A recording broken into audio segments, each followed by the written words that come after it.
বর্তমানে এই রেশমি সুতার ব্যাঙ্গেলসগুলো অনেক ট্রেন্ডিংয়ে আছে আর কি আমিও বানিয়ে ফেললাম।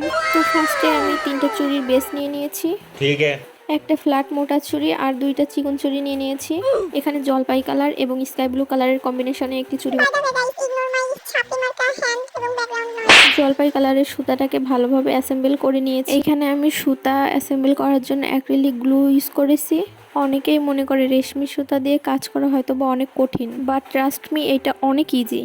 কিন্তু আমার ফার্স্ট টাইম রেশমি সুতা দিয়ে কাজ ছিল। তো কথা বলতে বলতে দেখতেই পাচ্ছ আমি কিন্তু সুতাগুলো ভালোভাবে অ্যাসেম্বল করে নিয়েছি। তো সুতাটাকে বেসের সাথে লাগানোর জন্য এখানে আমি B6000 আঠাটা ব্যবহার করেছি। এখানে অনেককে দেখেছি ফেব্রিক গ্লুটা ইউজ করে।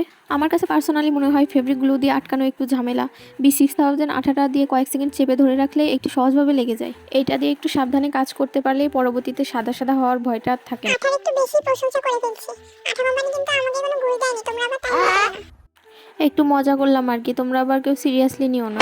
তো কথা বলতে বলতে অনেক দূর এগিয়ে গিয়েছি। সুতাটাকে ভালোভাবে বেসের সাথে লাগিয়ে নিতে হবে। চুড়ি বানানোর ক্ষেত্রে কিন্তু এই চুড়ির বেস তৈরি করে নেওয়াটাই মেন। চুড়ির বেসটা যদি সুন্দর হয় তাহলে এর উপরে যেমন ডিজাইনই করো না কেন, ডিজাইনটা অনেক ফুটে থাকে এবং চুড়িটা দেখতে অসাধারণ লাগে। কিন্তু বেসটা যদি সুন্দর না হয়, পরবর্তীতে চুড়ির পরে যত গর্জিয়াস ভাবেই কাজ করা হয় না কেন, চুড়িটা দেখতে কিন্তু ভালো লাগে না। এজন্যই বেসটা তৈরি করার সময় একটু সময় নিয়ে এবং ধৈর্য ধরে কাজটা করতে হবে। তো কথা বলতে বলতে দেখতেই পাচ্ছ চুড়িতে সুতা পেঁচানো কিন্তু আমার কমপ্লিট হয়ে গিয়েছে। দেখো চুড়ির বেসটা আমি কত সুন্দর পারফেক্ট ভাবে বানিয়ে ফেলেছি এবং কত সুন্দর নিখুঁত হয়েছে। একই প্রসেস ফলো করে কিন্তু আমি সেকেন্ড চুড়িটাও করে নিচ্ছি। সুতাটাকে কিন্তু একটু টাইট ভাবেই পেঁচাতে হবে। চুড়ির বেসের উপরে হালকা গ্লু ইউজ করলে কিন্তু চুড়িটা অনেক টেকসই এবং মজবুত হবে। তো এখানে আমার সবগুলো চুড়িতেই সুতা পেঁচানো কমপ্লিট। মাশাআল্লাহ, চুড়ির কালার কম্বিনেশনটা কিন্তু এখনই অনেক সুন্দর লাগছে। এখানে আমি সিলভার জরি সুতাটা ইউজ করেছি। জলপাই কালারের সাথে সিলভার কালারটাও কিন্তু অনেক ভালো মানিয়েছে। তো সুতাটাকে পেঁচিয়ে পেঁচিয়ে একটি ডিজাইন ক্রিয়েট করেছি।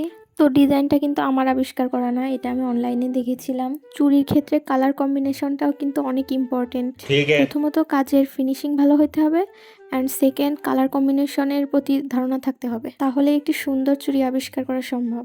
তো কথা বলতে বলতে জলপাই কালারের চুড়ি দুইটা কিন্তু কমপ্লিট হয়ে গিয়েছে। তো মাঝের চুড়িটা তৈরি করার জন্য এখানে আমি পার্ল চেন ইউজ করেছি। তো পার্ল চেনটা বসানোর জন্য এখানে আমি B6000 আঠাটা ব্যবহার করেছি। তো চুড়ির উপরে কাজ করার সময় এই আঠাটা খুব সাবধানে ইউজ করতে হবে, না হইলে পরবর্তীতে চুড়ির উপরে সাদা সাদা হয়ে থাকার সম্ভাবনা থাকে, যা দেখতে একদমই ভালো লাগে না।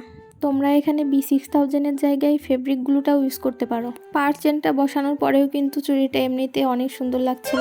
তারপর চুড়িতে আমি 2 রকমের কুন্দন ইউজ করেছি। আমি এখানে আই শেপের কুন্দন আর স্কোয়ার শেপের যে কুন্দনটা আছে এই দুইটা ইউজ করেছি।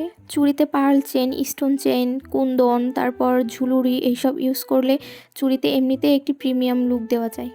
এখানে আমি দুই পাশে 2টা স্কোয়ার কুন্দন এবং চারপাশে 4টা আইশেপ কুন্দন লাগিয়ে নিয়েছি। দেখো অনেক সুন্দর একটা ডিজাইন ক্রিয়েট হয়েছে। তারপর এই সেম ডিজাইনটা আমি অপর পাশেও করে নিয়েছি।